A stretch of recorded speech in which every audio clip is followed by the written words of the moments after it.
sebelah kanan kirinya. Haleluya. Haleluya. Saya percaya saudara, kita boleh ada depan di semua karena kemurahan Tuhan. Sama-sama kita bangkit berdiri Bapak Ibu Saudara. Kita satukan hati kita berdoa kepada Tuhan. Kita mau puji dan sembah Tuhan, Allah yang berkuasa. Dia hadir di tempat ini. Terima kasih Bapa. Kami kembalikan pujian hormat, kemuliaan hanya bagi Tuhan. Engkau yang layak ditinggikan Tuhan. Engkau yang layak dimuliakan sampai selama-lamanya. Kami percaya Engkau ada di tengah-tengah kami. Kami berikan penghormatan setinggi-tingginya bagi Tuhan. Kami berikan pengagungan setinggi-tingginya bagi Tuhan. Bapa yang begitu baik bagi kami, Bapa yang sudah pelihara kami, menyertai kami, memberkati kami hingga pada saat hari ini kami ada. Terima kasih Bapa. Biarlah senantiasa kami semua yang hadir pada saat pagi hari kami dapat mempersembahkan yang terbaik bagi Tuhan. Kami rindu masuk dalam hadirat-Mu Tuhan. Kami rindu memuji kebesaran-Mu. Kami mau menyembah Engkau, mengagungkan Engkau lewat pujian penyembahan kami Tuhan, lewat mulut kami, lewat hati kami, jiwa kami. Kami mau bersorak bermazmur bagi Engkau Tuhan. Sebab Engkaulah pengharapan kami, sebab Engkaulah kekuatan kami, sebab Engkaulah segala-galanya, harta yang paling berharga dalam hidup kami. Terima kasih Tuhan. Engkau yang memimpin ibadah ini, Engkau yang ambil alih Tuhan dari awal pertengahan sampai akhir. Kehadiran-Mu mendatangkan pemulihan, kehadiran-Mu mendatangkan mujizat, kehadiran-Mu mendatangkan pengampunan dan kebaikan. Terjadi di gereja ini, terjadi bagi kami semua ya Tuhan. Yang di saat ini kami datang menyembah memuji. Terima kasih Bapa yang baik. Kemuliaan pujian hormat hanya bagi-Mu. Kami mulai ibadah ini Bapa di dalam nama Yesus Kristus. Haleluya, haleluya. Sampai ke katakan amin. Saya silakan kembali Bapak Ibu Saudara dulu.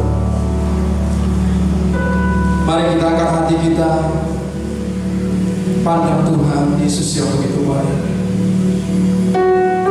Dia baik. Firman Tuhan berkata bahwa Dia baik bagi semua ciptaannya. Bukankah Tuhan yang menurunkan hujan bagi orang yang berdosa, bagi orang yang fasik, begitu juga bagi orang yang benar. Itu salah satu bukti bahwa Tuhan baik bagi semua. Dan Dia baik bagi saudara dan saudara.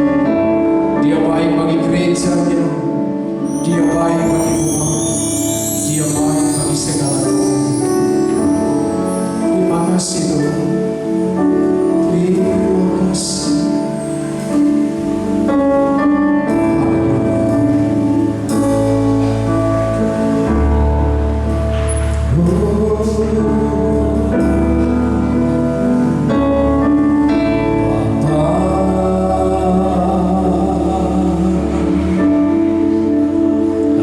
Engkau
dalam hidup.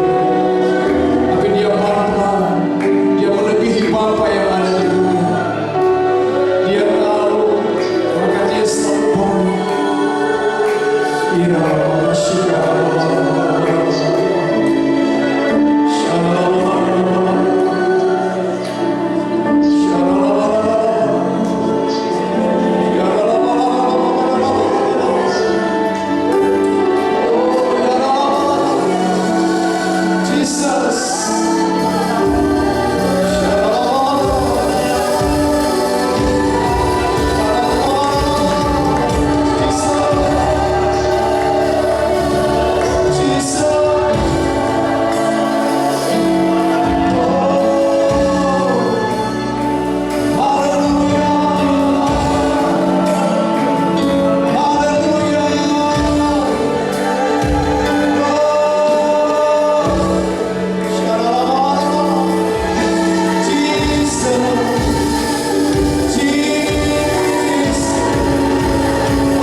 hidup kami. Kami percaya Engkau Allah yang besar, Engkau Bapa yang baik, yang tidak pernah meninggalkan kami. Kami percaya Engkau ada di tempat ini Tuhan. Engkau sedang memperhatikan setiap hati kami. Engkau sedang melihat kami. Engkau sedang menikmati pujian penyembahan yang kami naikkan kepadamu. Terima kasih buat hadiratmu Bapa. Sebentar kami akan bersorak-sorak, bertepuk tangan memuji memuliakan Engkau. Dan firman-Mu berkata bahwa Engkau bertahta di atas puji-pujian yang baik. Terpuji terpujian Engkau Bapa yang baik, dalam nama Yesus. Haleluya. Bersama kita katakan amin. Berikan kemuliaan yang mulia bagi Yesus. Dialah Tuhan yang layak menerima pujian hormat sampai selama-lamanya. Amin. Kita akan pujian kita bagi Tuhan. Saya percaya kita bersemangat memuji Tuhan. Datanglah ke baiknya dengan hati bersyukur. Haleluya. Berikan kemuliaan kita yang terbaik, menyanyi pujian yang terbaik bagi Tuhan. Haleluya.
Bersyukur kepada Tuhan. Haleluya.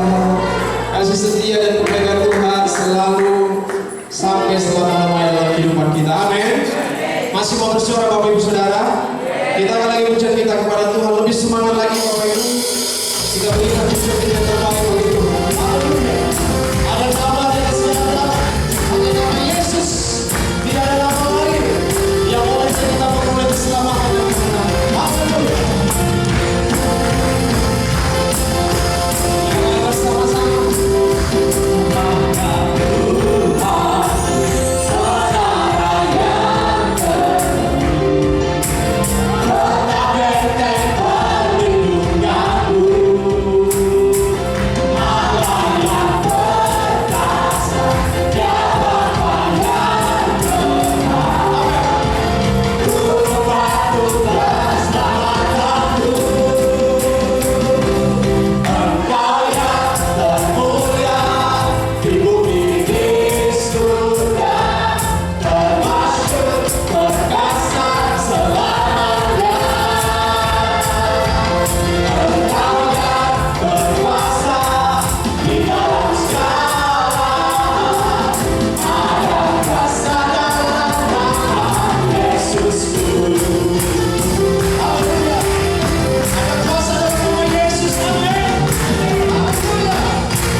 sudah duduk, saya percaya kita diberkati.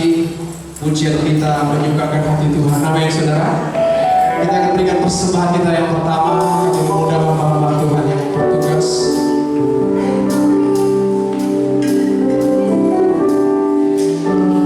Sebelum kita memberi persembahan yang terbaik, kita berdoa kepada Tuhan. Terima kasih Bapa, pola Allah yang layak ditinggikan dan dipuji, dimuliakan sampai selamanya. Pujian penyembahan kami Tuhan hanya kepada Engkau. Sebenarnya memberikan persembahan kami, kuduskan persembahan kami, kuduskan tangan-tangan yang memberi, sehingga persembahan Tuhan layak dan berkenan bagi-Mu. Kau memberkati seluruh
supaya umat Tuhan mengejar hadirat Tuhan.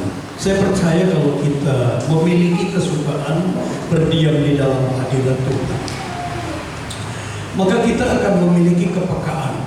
Apakah kita terus berjalan di jalurnya Tuhan, ataukah kita sudah keluar dari jalurnya Tuhan? Sekali lagi penting, kenapa hari-hari ini firman terus mengingatkan supaya anak-anak Tuhan memiliki kesukaan berdiam dalam hadirat Allah, supaya kita boleh memiliki kepekaan apakah kita masih berada dalam hadirat Tuhan, ataukah kita sudah melenceng keluar dari jalurnya Tuhan. Kita buka firman Tuhan dalam kitab Yesaya 55 ayat 6-7. Pagi ini saya memberikan tema putar balik. Yesaya 55 ayat 6 dan 7 kita baca bersama-sama. 2, 3 ya. Carilah Tuhan selama ia berkenan ditemui. Berserulah kepadanya selama ia dekat. Baiklah orang fasik meninggalkan jalannya, dan orang jahat meninggalkan rancangannya. Baiklah ia kembali kepada Tuhan, maka Dia akan mengasihaninya, dan kepada Allah kita, sebab Ia memberi pengampunan dengan limpahnya. Saya percaya setiap kita pasti pernah menggunakan Google Map, minimal pernah mendengar. Ketika kita salah jalan atau salah arah, atau mungkin ada jalan pintas yang lain, maka kata-kata yang sering keluar dari Google Map adalah putar balik. Putar balik. Dan saya percaya tidak ada satupun Google Map kita, ketika kita terus menjalaninya, kita tidak putar balik, dia marah. Ada yang pernah tiba-tiba Google Map-nya bilang, kalau kamu gak putar balik aku blokir, atau dia akan marah dengan kita. Sudah dibilang salah jalan tapi kamu terus lanjut. Bapak Ibu, seperti itulah suara Tuhan. Seringkali dalam hidup ini kita sudah salah arah, kita keluar dari kehendak Tuhan, dan Tuhan mungkin berkali-kali mengingatkan kita, putar balik, putar balik. Dia gak pernah menghukum kita, dia gak memaksa kita mengikuti keinginannya. Tapi sekali lagi Tuhan akan berkali-kali mengingatkan, putar balik, kembalilah kepada kehendak Tuhan. Sekali lagi Bapak Ibu, tanpa kita sadari, seringkali dalam menjalani kehidupan ini kita sudah keluar dari kehendak Allah. Dan firman Tuhan ingatkan dalam Amsal 14 ayat 12, ada jalan yang disangka orang lurus, tetapi ujungnya menuju maut. Kenapa Tuhan sering berkali-kali mungkin mengingatkan, putar balik, kembali kepada haluan yang sebenarnya? Karena seringkali kita menjalani hidup ini, kita menganggap ini sudah jalan lurus. Tapi firman ingatkan, ada jalan yang disangka orang lurus, tetapi ujungnya menuju maut. 2 Timotius 3 ayat 5, ini firman Tuhan katakan, di hari-hari akhir boleh ditampilkan inilah yang akan terjadi. Orang berada di gereja, orang beribadah, maka mereka menganggap sudah berada di jalurnya. Kita baca bersama-sama. 2, 3 ya. Secara lahiriah mereka menjalankan ibadah mereka, tetapi pada hakikatnya mereka memungkiri kekuatannya. Jauhilah mereka. Ternyata firman Tuhan mengingatkan, sekalipun engkau ibadah, belum tentu engkau melakukan kehendak Bapa dalam hidup. Kita boleh koreksi menuju akhir tahun ini. Bagaimana dengan ibadah yang kita lakukan? Adakah ibadah itu kita lakukan hanya sebuah formalitas dalam hidup kita? Ibadah di mana tidak ada lagi muatan kasih di dalamnya. Dan Alkitab jelas katakan, kasih kebanyakan orang pada akhirnya akan menjadi dingin. Alkitab kita itu jujur, kita bisa cek apakah masih berkobar-kobar ketika kita beribadah formalitas dalam hidup kita. Firman itu tidak lagi mampu mengubah kehidupan kita.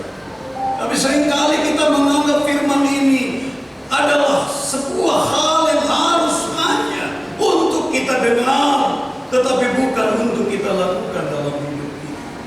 Sekali lagi firman Tuhan mengingatkan banyak orang ketika firman itu tidak lagi mampu mengubah hidupnya, hatinya diizinkan mulai menjadi keras.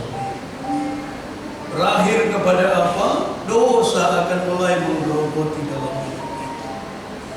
Sekali lagi, firman Tuhan mengingatkan kita ketika suara Tuhan tidak lagi terdengar. Karena memang Alkitab sudah jelas mengingatkan pada akhirnya orang akan mencari pembicara-pembicara, pengkhotbah yang menyenangkan telinganya. Mereka tidak butuh lagi firman. Hanya mencari pembicara yang bisa menyenangkan keinginannya. Tapi Alkitab jelas mengingatkan, putar balik, kembali kepada kehendak Bapa dalam hidup. Firman Tuhan mengingatkan kepada kita bagaimana kisah anak bungsu ketika dia keluar dari kehendak Bapa. Mungkin dimulai oleh hal yang sederhana. Fokusnya berubah. Kalau tadinya mungkin dia senang berdiam dalam hidup bapaknya, fokusnya diubahkan. Bukan lagi kepada kehendak Bapa, tapi fokusnya kepada uang dan dunia ini. Sekali lagi dunia menyeret dia keluar dari kehendak Bapaknya. Sepertinya itu adalah hal yang biasa. Tapi sekali lagi firman mengingatkan, dampak daripada itu kasihnya mulai menjadi dingin. Berapa banyak di antara kita yang hari-hari ini kok beribadah, atau bahkan kadang-kadang kebersamaan dengan Bapa itu sudah lagi tidak menjadi hal yang menyenangkan dalam hidup. Putar balik kata firman. Berapa banyak di antara kita yang tidak lagi menginginkan berdiam dalam hadirat Tuhan dalam hidup kita, tidak lagi memiliki kesukaan dengan Bapa, sama seperti yang dialami oleh anak bungsu. Dia keluar dari kehendak bapaknya, dia tinggalkan bapaknya, dia tinggalkan saudaranya. Ini kasih mulai menjadi dingin. Kasih itu menjadi beku dalam hidupnya. Kasih itu bukan lagi sebuah kebutuhan. Persekutuan dengan Tuhan itu bukan lagi sebuah kebutuhan. Apalagi itu menjadi prioritas. Firman Tuhan mengingatkan kembali kepada kehendak Bapamu yang sempurna. Sekali lagi lambat laun, hati ini akan menjadi keras. Sehingga dosa itu kita anggap menjadi sebuah kebiasaan dalam diri kita. Sekali lagi, dampak daripada dosa, kalau saya ibaratkan dosa itu punya gravitasi, dia akan menyeret kita keluar dari kehendak Bapa. Ketika Adam berdosa, dia tidak cuma berdosa, tapi dia langsung bersembunyi dari hadapan Tuhan. Sekali lagi, ketika orang jatuh dalam dosa, dia akan keluar dari hadirat Tuhan dalam hidup. Lambat laun, bukan cuma keluar daripada hadirat Tuhan, damainya mulai hilang dalam hidup. Maka pikiran ini hanya akan diisi oleh hal-hal yang negatif. Maka ketika mendengarkan khotbah, seringkali yang kita pikirkan adalah hal-hal negatif. Jangan-jangan ini untuk saya, jangan-jangan. Dia akan kehilangan sukacita dalam hidupnya. Dia akan terus dipenuhi dengan kekhawatiran dalam dirinya. Lambat laun relasi dengan Tuhan menjadi dingin. Dan Alkitab catat sekali lagi, hidupnya akan mulai terasa berat. Hidupnya akan mulai terasa berat. Mungkin uangnya banyak, bukan enggak. Tapi hidupnya mulai terasa menjadi berat dalam hidupnya. Kembali seperti GPS tadi, mungkin berkali-kali juga Tuhan mengingatkan putar balik. Tapi sekali lagi dia nggak mau, Bapak Ibu. Bukankah firman tadi katakan baiklah ia kembali kepada Tuhan. Putar balik, itulah yang disebut dengan pertobatan. Dan kisah anak bungsu ini coba kita buka di Lukas 15 ayat 20 sampai dengan 23. Ketika dia putar balik, ada kesadaran dalam dirinya untuk kembali kepada bapaknya. Lukas 15 ayat 20 sampai dengan 23 kita baca bersama-sama. 2, 3 iya. Maka bangkitlah ia dan pergi kepada bapaknya. Ketika ia masih jauh, ayahnya telah melihatnya, lalu tergeraklah hatinya oleh belas kasihan. Ayahnya itu berlari mendapatkan dia, lalu merangkul dan mencium dia. Kata anak itu kepadanya, "Bapa, aku telah berdosa terhadap surga dan terhadap Bapa. Aku tidak lagi layak disebutkan anak Bapa." Tetapi ayah itu berkata kepada hamba-hambanya, "Lekaslah bawa kemari jubah yang terbaik, pakaikanlah itu kepadanya, dan kenakanlah cincin pada jarinya dan sepatu pada kakinya, dan ambillah anak lembu tambun itu, sembelihlah dia, dan marilah kita makan dan bersuka cita." Ketika ia masih jauh, ayahnya melihat dia. Begitulah gambar Tuhan yang kita sembah, Bapak.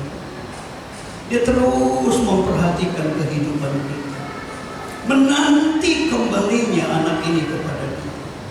Sama seperti apa yang dilakukan oleh Bapa si anak bungsu.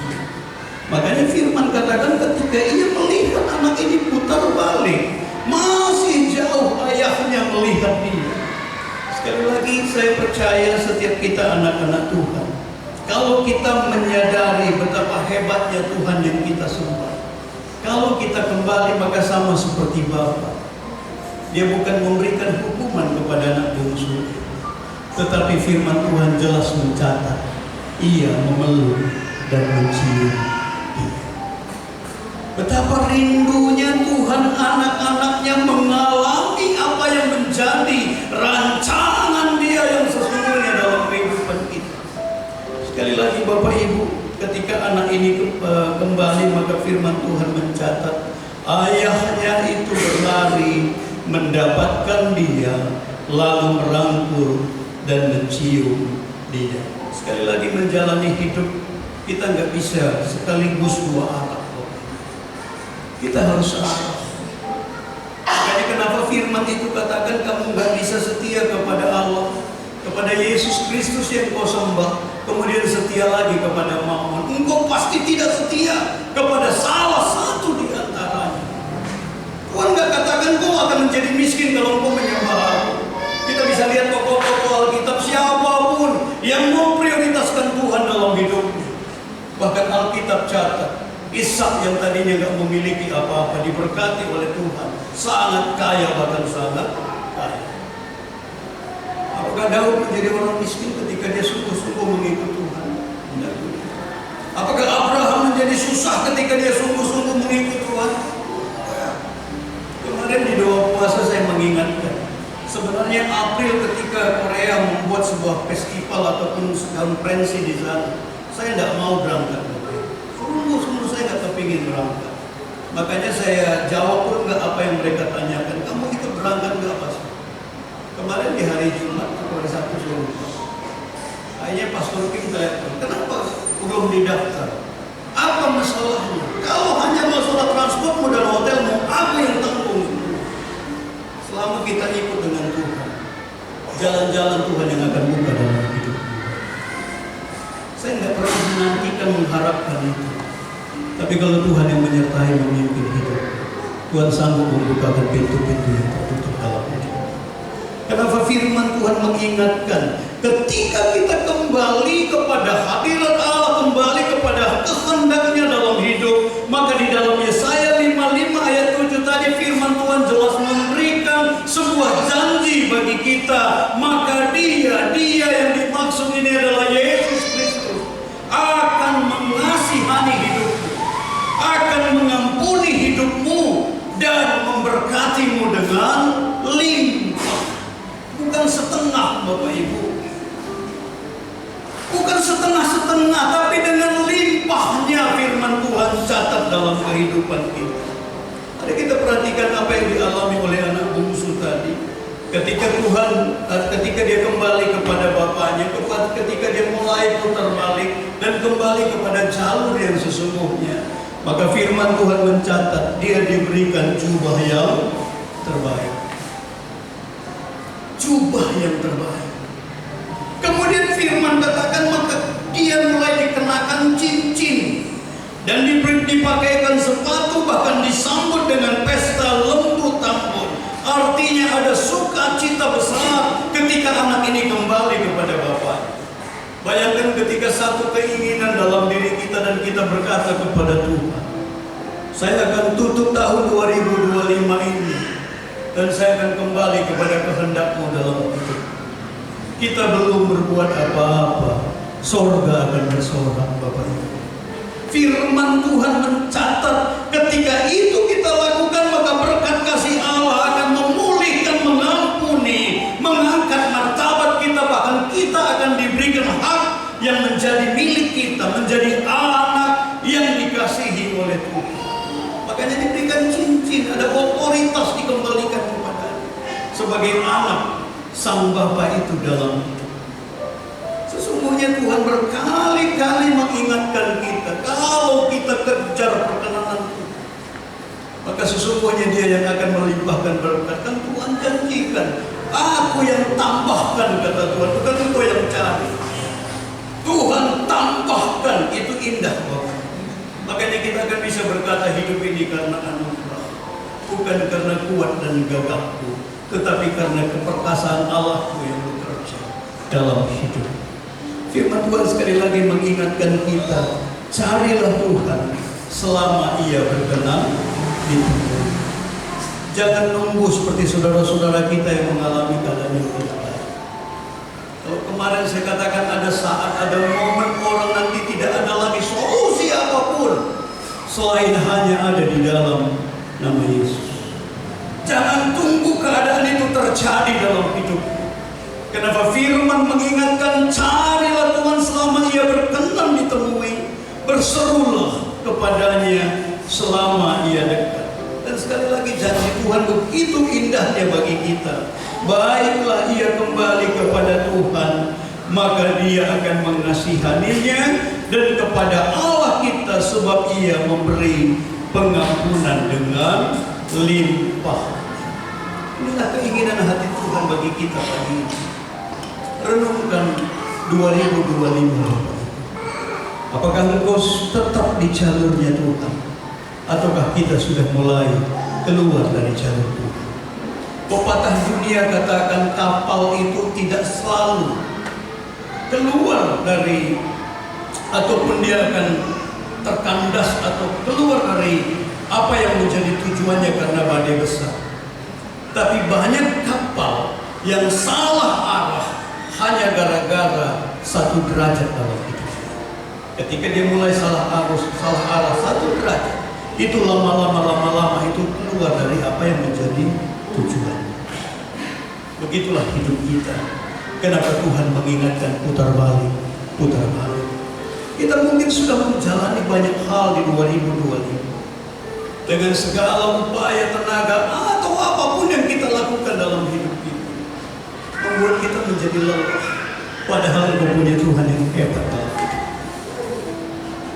Dia engkau punya Allah yang luar biasa dalam hidup. Sama seperti anak bungsu tadi, dia berpikir bahwa dia mampu melakukan segala sesuatu dalam hidup. Dia jalani, sampai akhirnya mentok dan mulai berkata di rumah Bapakku begitu banyak makanan. Dia kembali kepada Bapaknya dan disambut oleh Tuhan. Inilah keinginan hati Bapa yang penuh kasih.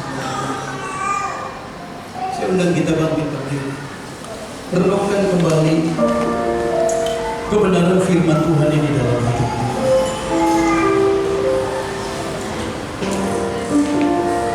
Sekali lagi perlu kita sadari, dosa itu memiliki sifat gravitasi.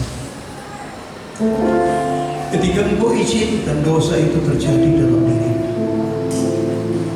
maka dia akan menyeretmu keluar dari hadirat Tuhan. Dia akan menarikmu, membawamu makin jauh dari Tuhan, sehingga lambat laun dosa itu menjadi biasa dalam hidup, sehingga engkau tidak lagi memiliki kesukaan berdiam dalam hadirat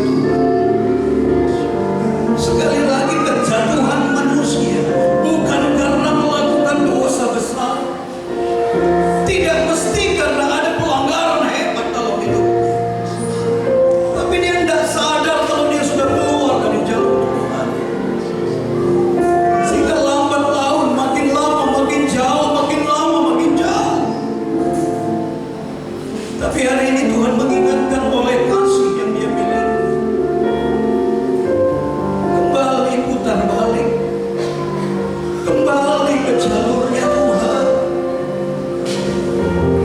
Sebab Dia ingin memberkati hidupmu. Dia ingin melimpahimu dengan kasih-Nya. Dia ingin menggenapkan janji-Nya dalam hidupmu.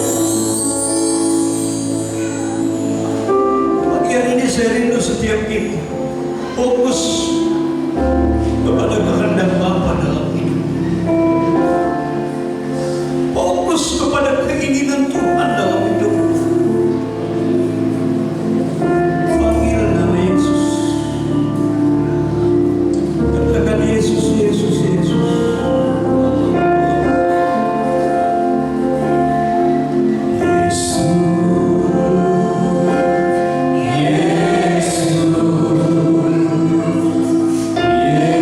Yesus,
Kami tahu kasih dan kuasa-Mu akan terus menyertai hidup kami.